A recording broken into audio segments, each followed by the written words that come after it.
Ukraine President Volodymyr Zelensky on Friday vowed to do everything to defeat Russia this year, on the one-year completion of the war between Kyiv and Moscow that has left the East European country completely devastated. We endured. We were not defeated. And we will do everything to gain victory this year, Zelensky said in a statement.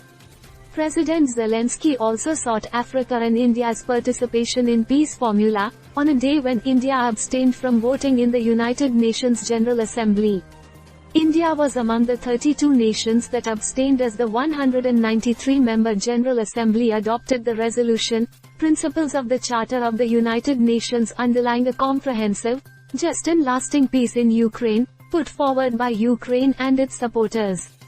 India's permanent representative to the UN Ambassador Ruchira Kambod stressed that India continues to remain concerned over the situation in Ukraine, noting that the conflict has resulted in the loss of countless lives and misery, particularly for women, children, and the elderly, with millions becoming homeless and forced to seek shelter in neighboring countries. Reports of attacks on civilians and civilian infrastructure are also deeply concerning, she added.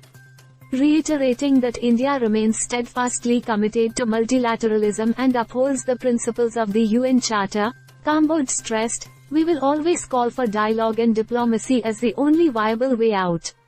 While we take note of the stated objectives of today's resolution, given its inherent limitations in reaching our desired goal of securing a lasting peace, we are constrained to abstain.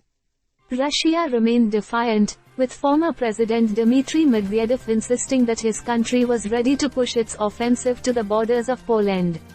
The year-long war has devastated swathes of Ukraine, displaced millions, turned Russia into a pariah in the West and, according to Western sources, caused more than 150,000 casualties on each side. Ukrainian Defense Minister Oleksiy Reznikov said his army was gearing up for a counter-offensive.